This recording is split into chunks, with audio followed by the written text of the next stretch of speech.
Alors, bonjour à tous. Donc, je vais me présenter. Moi, c'est Chardon Bertrand. Je suis infirmier de formation et coordinateur de parcours sur Smart 73. Donc, aujourd'hui, avec mes collègues, on va vous présenter notre service et notre fonctionnement. Donc, SMART, c'est pour l'acronyme donc Service mobile d'accompagnement au rétablissement. Et donc, on est le centre de réhabilitation psychosociale de la Savoie. Donc, pour commencer, avant de vous expliquer notre fonctionnement, on va revenir un petit peu sur quelques paradigmes qui sous-tendent notre organisation de soins. Donc, tout d'abord, l'idée chez nous, c'est de ne jamais présumer de la finalité d'un projet. C'est-à-dire qu'on va vous expliquer qui on accompagne et comment, mais donc on va être sur la partie des projets de vie. Donc, chez nous, on accompagne tout type de projet et surtout, ce n'est pas notre rôle de juger si ce projet, la finalité qu'il va avoir. Qu'ensuite, on accompagne tout type de projet, même s'ils peuvent paraître sous-tendus, par exemple, par des idées délirantes. Ce ne sera pas un frein à l'accompagnement. Troisième paradigme, ça va être donc le respect de la temporalité de la personne. Donc, on verra comment ça se concrétise chez nous. Et enfin, le dernier paradigme qui est assez important, c'est donc de ne jamais proposer un outil ou un professionnel de principe. Donc on ne va pas faire une liste exhaustive des outils qu'on a sur le service, parce qu'au final, ce n'est pas ce qu'il y a de plus important. On va plutôt voir quand est-ce que c'est le bon moment de proposer un outil et que cet outil ne soit pas un frein pour la suite de la vie de la personne. Donc, un petit point important pour expliquer pourquoi on va s'intéresser à la question du projet et quel peut être le lien avec le soin, en tout cas comment on voit les choses chez nous. Donc pour lire ce schéma, il y a deux axes. Il y a d'abord l'axe horizontal qui va représenter le niveau de rétablissement de l'usager. Donc on part de la gauche vers la droite. Donc à la gauche, c'est le niveau bas de rétablissement et plus on se dirige vers la droite, plus le niveau de rétablissement est haut. Et ensuite, l'axe vertical, lui, ça va être le niveau d'insight. Donc la connaissance qu'on a de son propre fonctionnement, de ses difficultés, mais aussi de ses ressources. Donc premier cas de figure, on est en bas à gauche. Donc là, avec un niveau d'insight plutôt bas, un niveau de rétablissement plutôt bas également. Donc on voit que logiquement, vu que la personne considère qu'elle n'a pas forcément de difficultés, la porte des soins, elle reste fermée. Et par contre, la porte des projets, elle est plutôt entrouverte parce que comme tout un chacun, on a tous des envies pour soi, on a tous des idées de qui on voudrait être, de ce qu'on voudrait faire. Ensuite, deuxième cas de figure, donc c'est en haut à gauche. Là, on a toujours un niveau de rétablissement plutôt bas, mais le niveau d'insight est plutôt élevé. Donc, la demande de soins, elle sera présente. On voit, la porte, elle est entrebâillée. Et la question des projets, elle est toujours présente. Troisième cas de figure, donc ça va être sur un niveau d'insight plutôt bas, mais avec un niveau de rétablissement plutôt avancé. Donc logiquement, la porte des soins, elle reste fermée, mais la porte des projets, elle est grande ouverte. Et dernier cas de figure, niveau d'insight plutôt élevé, niveau de rétablissement plutôt élevé, les deux portes sont grandes ouvertes. Donc ce schéma, il permet de nous montrer que peu importe le cas de figure, la porte des projets, elle est toujours ouverte. Une personne, peu importe son niveau de rétablissement, la connaissance qu'elle a d'elle-même, etc., elle a forcément des envies pour elle. Et à contrario, elle, la porte des soins, il y a quand même pas mal de situations où elle est fermée. Donc l'idée chez nous, c'est de prendre en compte d'abord le projet pour pouvoir proposer des soins à la personne. Les soins qu'on va proposer, ils seront toujours au service du projet. C'est-à-dire que chez nous, on ne vient pas voir la psychologue pour voir la psychologue, on vient voir la psychologue, par exemple, pour travailler sur son anxiété sociale, pour pouvoir reprendre une formation. Et en fait, tous nos soins, ils sont toujours proposés avec cette idée-là, c'est toujours au service du projet de la personne. Donc, du coup, pour arriver jusque chez nous, C'est assez simple. On a enlevé tout ce qui pouvait limiter l'accès, en tout cas en termes de temporalité, à notre service. Donc la plupart des centres de réhabilitation psychosociale en France, souvent pour y accéder, il y a un courrier médical. Une fois qu'on arrive sur le service, il va y avoir toute une phase d'évaluation avec bilan médical, bilan neuropsy, bilan fonctionnel, qui font que l'entrée en fait des usagers dans le service, elle va forcément être ralentie par toute cette phase d'évaluation. Et donc du coup, nous on a fait le choix d'enlever toutes ces tout ce qui pouvait arriver, enfin tout ce qui pouvait freiner l'accès direct à la personne au service. Donc pour arriver jusque chez nous, c'est principalement de l'auto-adressage. Donc c'est-à-dire que la personne, elle va nous écrire un mail, passer un coup de téléphone ou passer directement sur le service pour solliciter une demande d'accompagnement. Tout le reste, il n'y a pas besoin. Donc il n'y a pas de courrier médical pour arriver jusque chez nous.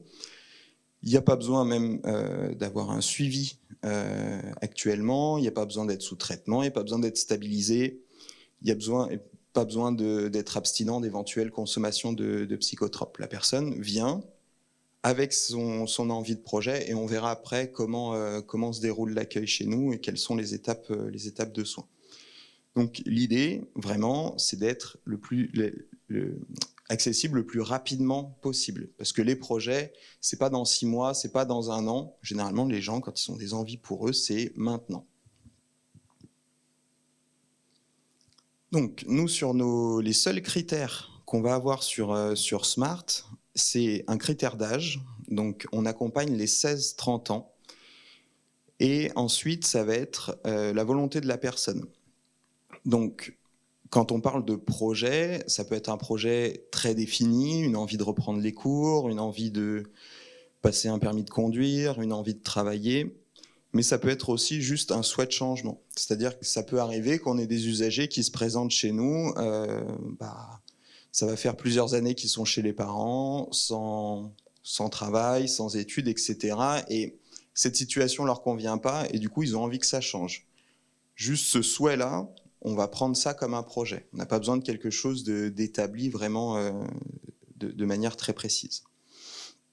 Ensuite, on va accompagner tout type de problématiques en santé mentale, à l'exception de 2 diagnostics. Donc, tout d'abord, ça va être le diagnostic de trouble du spectre de l'autisme, pour une simple et bonne raison, c'est que sur le CHS de la Savoie, on a déjà un dispositif assez conséquent pour accompagner sur ces questions-là. Donc on laisse plutôt la main à nos collègues qui sont plus formés et plus compétents que nous dans ce domaine-là. Et ensuite, un autre diagnostic dont on ne prend pas en charge, ça va être tout ce qui va être les troubles de la personnalité borderline.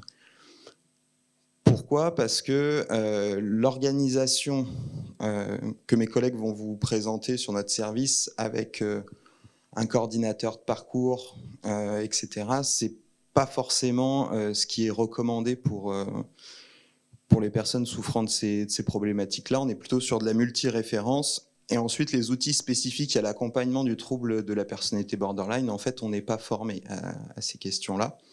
Donc du coup, on préfère ne pas se lancer sur ces accompagnements-là. Donc en gros, ça c'est nos seuls critères d'entrée. C'est l'âge et le diagnostic. Donc l'équipe de Smart, elle est composée comme ceci. Donc on a 2 mi-temps de psychiatres qui chez nous sont plutôt des médecins coordinateurs. On vous expliquera après quelles sont leurs missions sur le service. Ensuite, on a des infirmiers, un job coach, donc Isidore, qui se présentera après. On a une psychologue formée en TCC et qui propose que des accompagnements de ce type-là. Une neuropsychologue, un père aidant, donc Louis, qui est un éducateur sportif, donc Jean-François, et ensuite une éducatrice spécialisée, et pour finir, une chargée de gestion locative. Donc ça, c'est une collègue qui s'occupe plutôt des questions relatives au logement. Donc, donc chez nous, son coordinateur de parcours ou case manager, donc infirmier, notre collègue père aidant, qui a donc les deux casquettes, et ensuite éducateur spécialisé. Tous les autres, ils ont des missions spécifiques, donc ils ne font pas de coordination de parcours. Chez nous, chaque coordinateur de parcours, il accompagne 15 usagers au maximum. Donc le rôle du coordinateur de parcours, ça va être de se mettre en lien avec tous les partenaires extérieurs, s'assurer qu'un petit peu tout le monde fonctionne dans le même sens, savoir qui fait quoi. Ce sera aussi donc l'interlocuteur privilégié pour l'usager au sein de Smart, mais il fera aussi le lien avec la famille. Et en gros, son rôle, ça va être aussi donc d'être plutôt sur une posture plutôt orientée à rétablissement, donc avec les paradigmes qu'on a vus au début de l'intervention, donc vraiment avec cette idée d'être assez porteur sur la question de l'espoir et la question de l'empowerment pour l'usager. Donc je sais plus.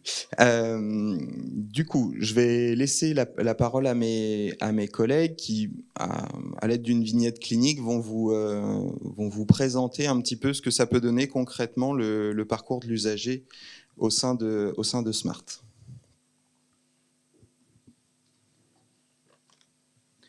Bonjour, Isidore Delas, Job Coach. Donc, on vous a créé le parcours d'un usager. Donc, on a créé Camille qui a 21 ans. Il a été diagnostiqué d'une schizophrénie. Il jongle entre le domicile de ses parents et plusieurs hospitalisations depuis 3 ans maintenant. Il a aussi un traitement qui le fatigue beaucoup selon lui. Et lors d'un rendez-vous chez son médecin, il lui explique qu'il a des projets qui sont importants pour lui et qu'il veut réaliser. Donc ce médecin lui donne la plaquette de Smart et il décide de nous contacter par mail. Le lendemain du contact par mail, il se fait rappeler par notre secrétaire qui lui propose de passer à l'hôpital dans notre service pour qu'il puisse répondre à quelques questions et ensuite directement prendre rendez-vous pour la semaine d'après avec un médecin coordinateur. Bonjour, Jean-François Moussaoun Goma, je suis le coach APA, activité physique adaptée. Et pour les usagers, je suis plutôt le coach sportif, sinon ils ne comprennent pas trop ce que je vais faire. Et donc, le premier rendez-vous qu'ils vont faire, c'est avec le médecin psychiatre, mais ça va être un entretien pas médical.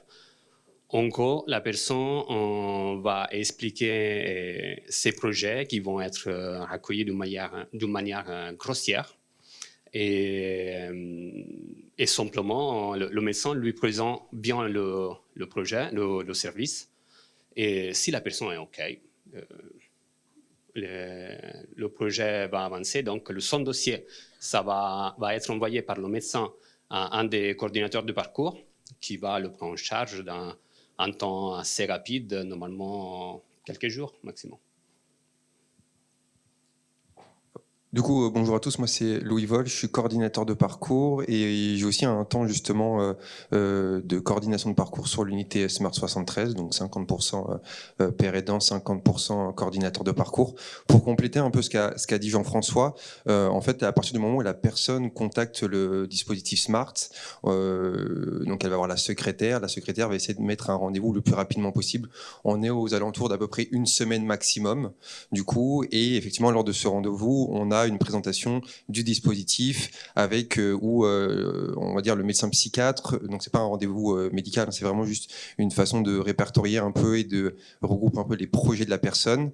Voilà. Si la personne accepte d'être le suivi, effectivement sous 48 heures, on a un positionnement d'un coordinateur de parcours du coup qui va se positionner et qui va contacter la personne. À partir de ce moment-là, on a à peu près 1 mois pour remplir 2 documents. Donc du coup le premier document, c'est ce qu'on appelle la fiche projet. Voilà, ça ressemble à ça. Donc c'est un tableau assez simple avec plusieurs colonnes. Donc comme disait tout à l'heure Bertrand, il n'y a pas forcément de projet défini. On peut parler plus de souhaits de changement. Donc la personne va remplir ce document en mettant les souhaits de changement qu'elle peut avoir. Elle va essayer aussi de voir les moyens qu'elle a pour l'obtenir, les freins et obstacles qui peuvent l'empêcher d'atteindre cet objectif-là, et à contrario, les ressources, les compétences et les aides, que ça soit internes ou externes. Et savoir du coup si elle a pu déjà mettre des actions, elle a déjà pu réaliser des actions. Du coup, pour coller un peu à la situation de Camille, si tu voulais... Alors, pour expliquer un petit peu comment on remplit ce tableau, je vais vous expliquer les demandes de Camille. Donc, Camille veut travailler dans l'informatique car elle est passionnée de jeux vidéo et qui veut créer des jeux vidéo. Il a déjà trouvé un centre de formation, mais suite à du harcèlement scolaire, il a perdu confiance en lui et il a un sentiment d'anxiété. Il souhaite également perdre du poids, il est motivé. Pour cela, il s'entraîne à la maison, mais il n'a pas les techniques nécessaires. Du coup, ça, c'est toutes des choses qu'on va retrouver justement dans le tableau. Alors, l'objectif, c'est aussi de pouvoir aider la personne à verbaliser ses projets, ses souhaits de changement. Une personne qu'on a lors d'un entretien ne va pas verbaliser ces choses-là précisément. L'objectif, c'est vraiment de l'aider aussi en tant que professionnel à pouvoir mettre des mots sur ce qu'elle ressent et ses souhaits. Et du coup, le deuxième document... Ouais, c'était ça, oui. Du coup, le deuxième document, ça va être la CASIG. En fait, la CASIG, c'est une échelle de recensement des besoins de la personne. Donc, c'est un document qui va être utilisé dans un entretien semi-dirigé, du coup. Et on va avoir une discussion avec la personne sur plusieurs thématiques, en fait, sur toutes les thématiques de sa vie. Donc, l'autonomie, le côté professionnel, la santé somatique, physique, les études, tout ce qui va être en lien avec l'autonomie, mais l'empowerment, le pouvoir d'agir, tout ça. Et l'objectif à travers cette passation d'échelle, c'est de pouvoir voir qu'est-ce qu'elle a besoin dans sa vie et qu'est-ce qu'elle souhaiterait améliorer. Concrètement, dans la question de l'autonomie, on va prendre l'hygiène personnelle, c'est de savoir si la personne a une demande, a un souhait d'amélioration par rapport à cette thématique.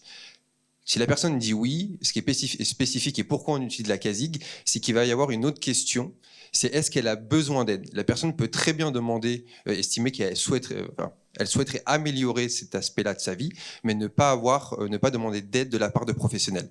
Et dans ces cas-là, du coup, à la fin de la passation de cette échelle, on va remplir le bilan CASIG et on ne mettra pas cette demande-là.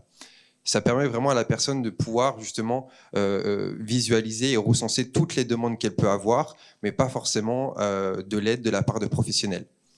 À savoir que ce document peut être modifiable tout au long de l'accompagnement. Et du coup, pour faire le lien avec Camille.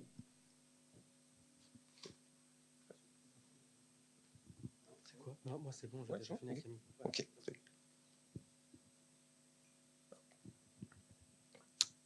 Du coup, ce qu'on vous avait dit, c'est qu'on avait à peu près un mois. On va remettre là, du coup.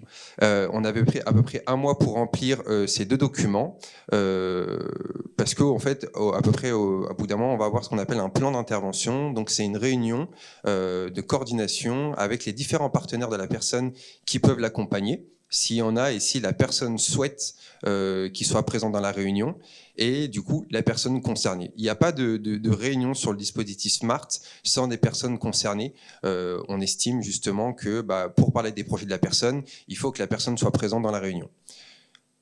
Donc, du coup,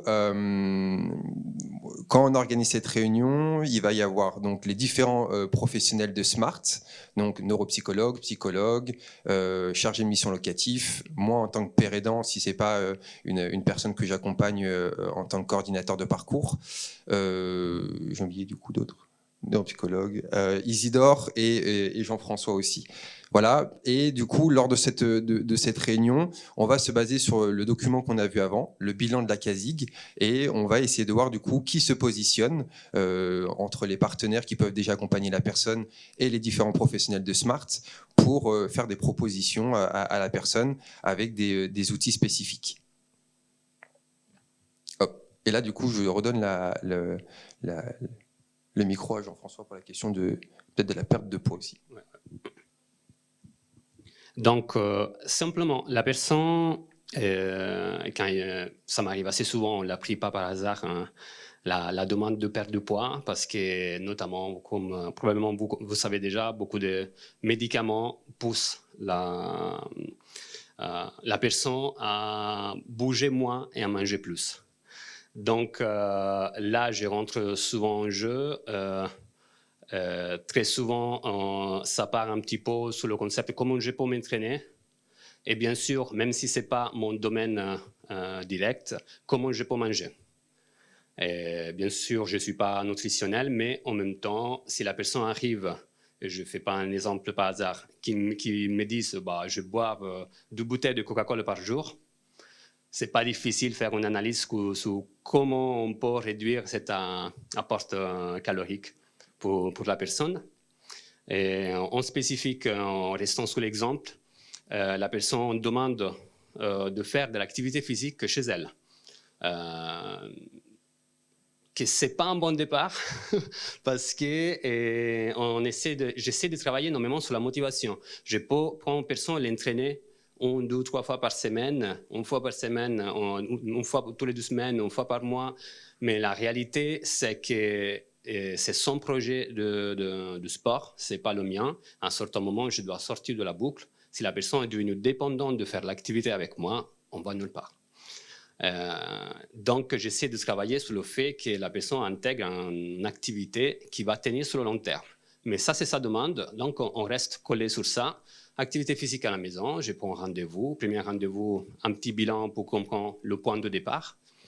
Et après, on voit un petit peu les instruments qu'il a chez lui, s'il veut acheter des choses, s'il a besoin d'acheter des choses, lui conseiller quoi prendre ou éventuellement l'accompagner à Decathlon ou ailleurs pour chercher des choses.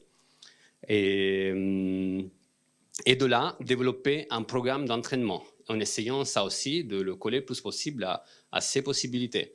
La personne est complètement libre, elle va s'entraîner tous les jours.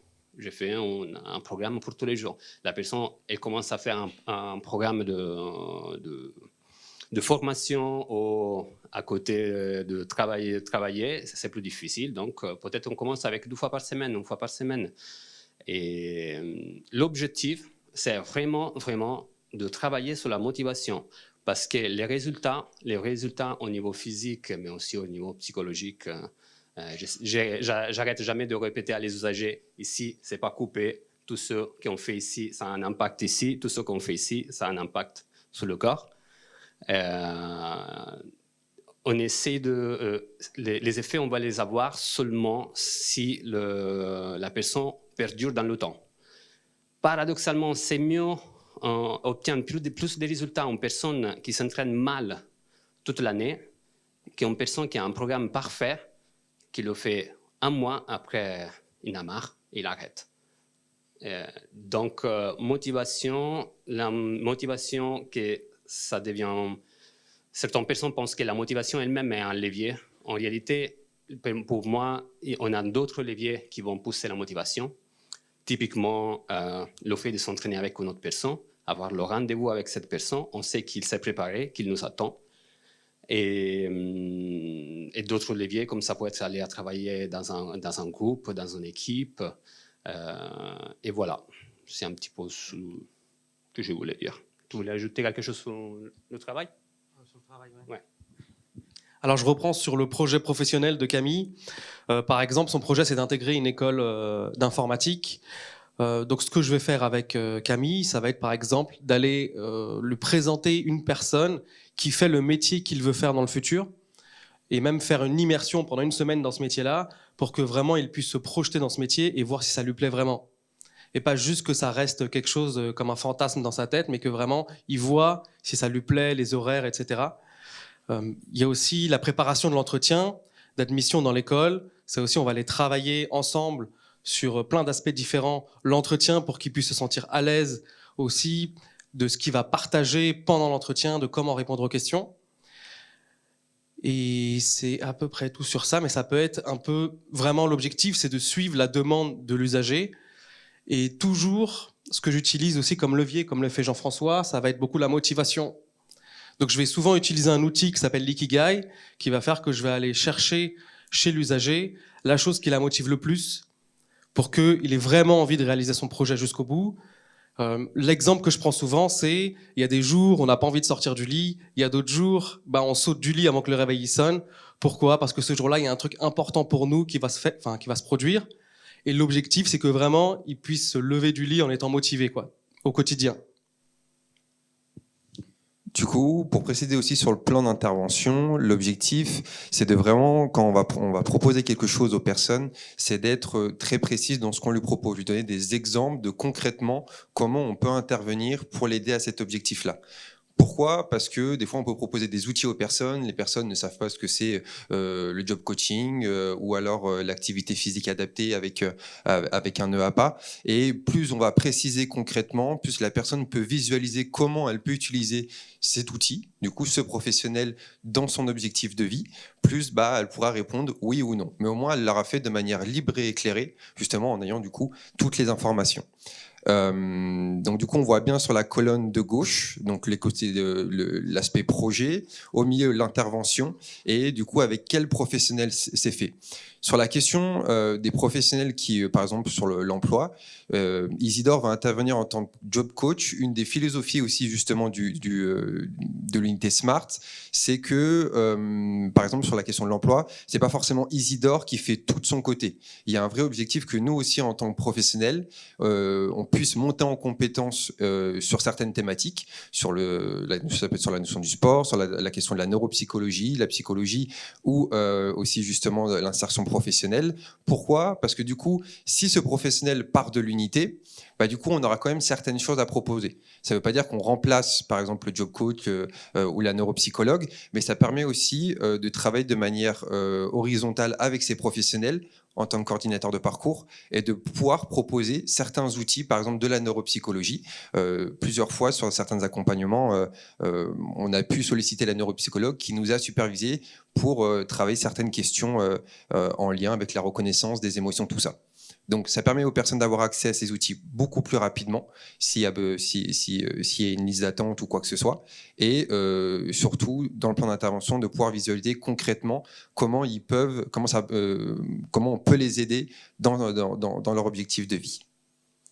Et du coup, ce compte rendu est imprimé à la fin de la réunion et la personne concernée part de la réunion avec ce compte rendu, à savoir que rien n'est fixe. Si elle veut modifier certaines choses, elle peut le faire à n'importe quel moment. Et du coup, on n'a pas forcément évoqué la question du groupe NECT. Donc il y avait aussi la question de l'autostigmatisation pour cette personne, et on lui a proposé le groupe NECT. Donc le groupe NECT, c'est un groupe pour aborder la question du coup de l'autostigmatisation. C'est un groupe, donc du coup c'est en 12 séances où en fait on va aborder la question de l'autostigmatisation avec un volet plutôt psychoéducation. Qu'est-ce que l'autostigmatisation ? Comment on va s'attribuer des préjugés que peut avoir la société sur la santé mentale et notamment sur la psychiatrie. Il va avoir un aspect plus remédiation cognitive, notamment restructuration cognitive, et un troisième volet sur ce qu'on l'appelle le récit narratif. On sait que justement, en tant que personne concernée, pour retrouver du pouvoir d'agir, se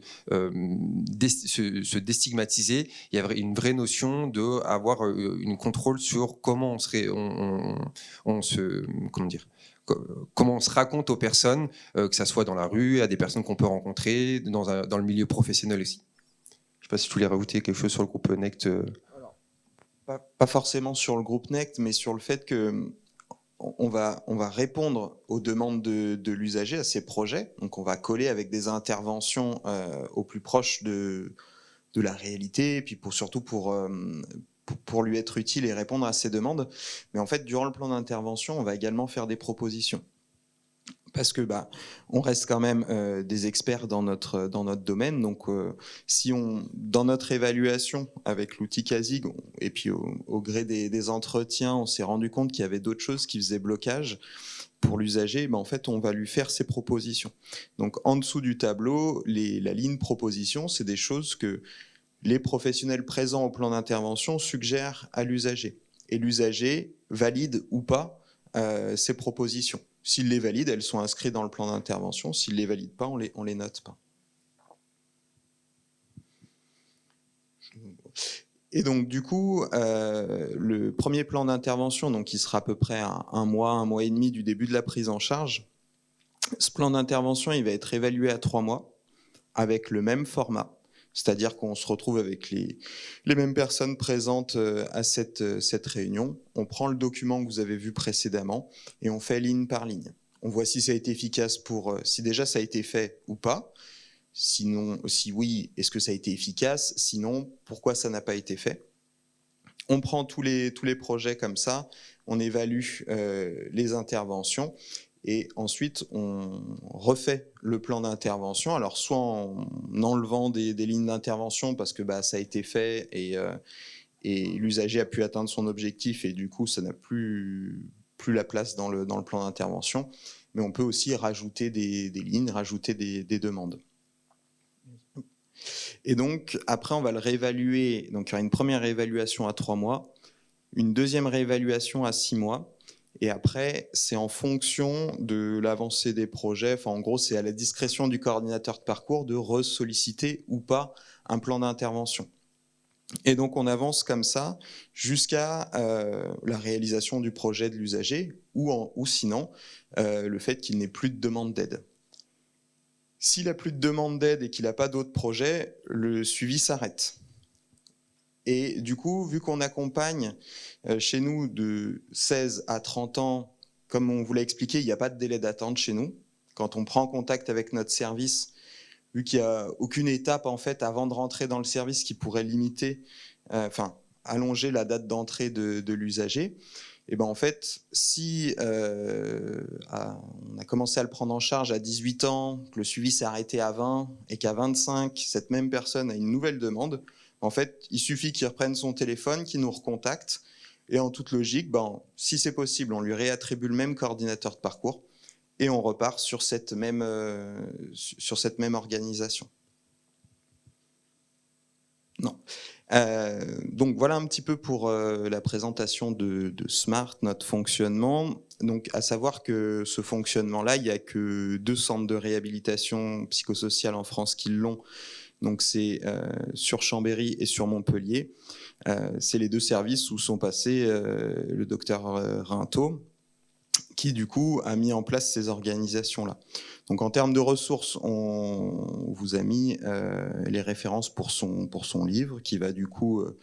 c'est un ouvrage assez court et plutôt concret pour expliquer les paradigmes qui sous-tendent ce fonctionnement. Et on a mis également l'adresse mail de notre service pour toute demande éventuelle d'échange sur notre fonctionnement ou d'explication sur des outils. Voilà. C'est tout bon pour nous. Je ne sais pas si vous avez des questions. Eh bien, merci. Merci pour cette présentation. Vous avez des questions? Ah, encore Oufac. Ils ont décidé de me faire monter les escaliers toute la journée.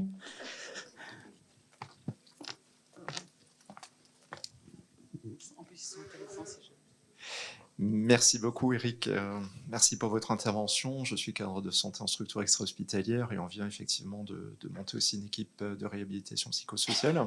Ma question était la suivante, je vois que l'équipe pluridisciplinaire est bien fournie. Combien de vous dites dans cette équipe et quelle est votre file active actuellement ? On est 10 infirmiers. Okay. Du coup, des coordinateurs de parcours, on est combien en tout ? Ouais. On n'est pas 10 infirmiers, on est 8 infirmiers, et du coup en tout, en termes de coordinateurs de parcours, on est une dizaine, donc ça fait qu'on peut accompagner 150 usagers, vu que chaque coordinateur de parcours prend 15 personnes en charge. Et actuellement, on a cette organisation-là depuis septembre 2024, et actuellement on est à 90 usagers. Il faut aller les voir. Bonjour, merci pour votre présentation. Je voulais savoir quel était le travail du père aidant au sein de votre structure. Alors, du coup, en fait, il se divise en deux temps. Il y a un temps qui est vraiment spécifique à l'accompagnement père aidance. Donc, le fait de pouvoir témoigner aussi de son parcours en tant que personne concernée, de pouvoir justement orienter vers des outils pour favoriser le rétablissement. Et après, j'ai l'autre partie qui est plus coordination de parcours. Donc là, comme mes autres collègues infirmiers qui peuvent être coordinateurs parcours, c'est vraiment être référent de la prise en charge de la personne, de coordonner, on va dire, tout ce qui gravite autour de la personne pour aller dans son sens. Donc ça peut être des professionnels de santé, ça peut être des personnes, des aidants aussi. Voilà, c'est plus ça. Donc les missions vraiment propres à la père aidance et les missions en tant que coordinateur de parcours. Voilà. Je ne sais pas si ça répond à votre question du coup.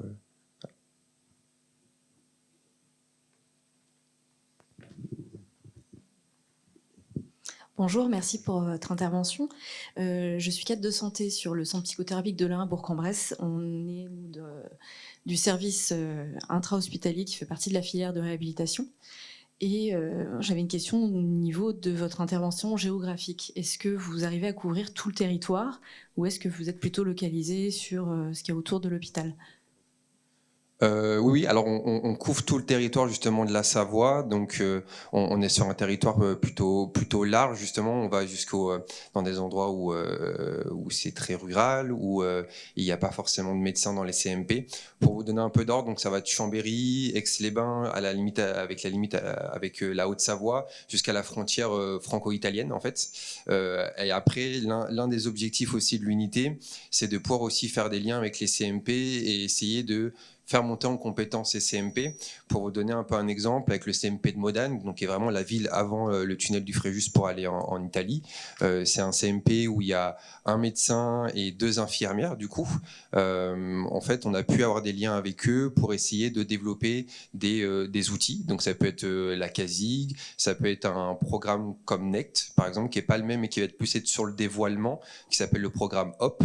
Et l'objectif, c'est ça, c'est de ne pas forcément tout centraliser aussi sur SMART, c'est que ces pratiques orientées, on va dire, réhabilitation psychosociale, c'est de les faire vraiment partager à tout l'hôpital. Alors, dit comme ça, c'est facile, mais c'est plus compliqué, notamment avec les collègues de l'intra. Petit à petit, ça s'ouvre, on a de plus en plus d'orientation, mais c'est vraiment de faire une montée en compétence, surtout l'hôpital, avec ce paradigme-là, quoi.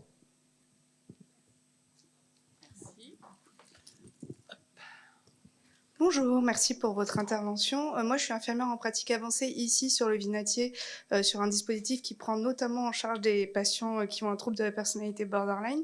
Du coup, ma question, c'était plutôt sur ce que vous ne faites pas et du coup, comment vous faites s'il y a un patient, un usager qui a ce trouble-là et qui vous contacte. Du coup, c'est quoi votre réponse ? Oui, tu compléteras au pire des cas, mais alors, quand on reçoit cette demande, en fait, on va vraiment évaluer avec la personne aussi son projet, tout ça. Sur la question du trouble de la personnalité borderline, on essaye de réorienter aussi. L'objectif, c'est pas de laisser les personnes sans information. Après, je pense comme dans toutes les unités, en fait, on se rend compte aussi par la suite dans l'accompagnement qu'il y a un trouble de la personnalité borderline, et c'est OK, on ne met pas fin à la prise en charge. On va essayer de faire aussi avec les compétences qu'on a et de solliciter aussi peut-être d'autres professionnels, d'autres compétences pour essayer de répondre au mieux à la problématique de ces personnes-là. Après, il faut savoir que le trouble de la personnalité borderline, c'est souvent une comorbidité associée aussi à d'autres troubles. Donc c'est là où c'est difficile des fois de distinguer ce trouble-là. Mais soit quand c'est identifié dès le départ, on essaie de réorienter en leur donnant vraiment toutes les informations, aussi les structures, parce qu'il y a d'autres structures par contre sur Chambéry qui peuvent accompagner ces personnes-là.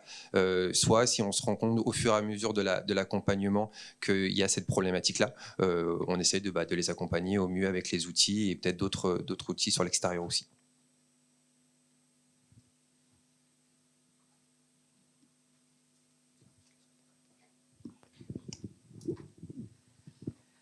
Bonjour, merci pour votre intervention. Moi, je suis cadre de santé du CL3R, donc le centre de réhabilitation du Vinatier. Et ma question porte sur le temps médical et le positionnement du médical au sein de votre équipe. Alors du coup, oui, on va essayer de répondre à leur place. Nous, le temps médical, donc leur mission sur Smart, ça va être d'assurer ces premiers rendez-vous. qui sont, comme on l'a dit, pas un rendez-vous médical, mais un rendez-vous de présentation. C'est-à-dire qu'on fait un petit peu ce qu'on a pu vous présenter ici, la temporalité, etc., de comment ça se déroule les soins chez nous. Après, ils vont avoir une mission de coordination auprès de l'équipe sur tout ce qui va être de l'ordre de la posture, de la temporalité, comment du coup on propose les outils, à quel moment, etc. Et ils vont également animer les plans d'intervention.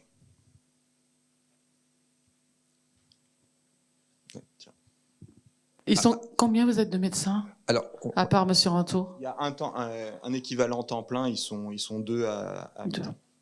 Après, voilà, en fait, on peut les solliciter sur des situations où on peut avoir des problématiques. Par exemple, sur des situations avec des personnes où il y a la question d'un changement de traitement.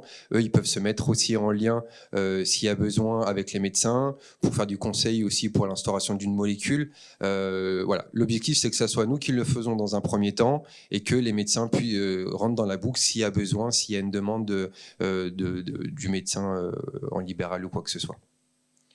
Mais après, pour vous donner un exemple, pour reprendre ce qui s'est passé sur Montpellier, quand le docteur Rinto a quitté Montpellier, c'est pas un autre médecin qui l'a remplacé. C'est un psychologue qui est devenu chef de service. Donc, à moyen terme, c'est des organisations qui pourraient presque se passer de temps médical.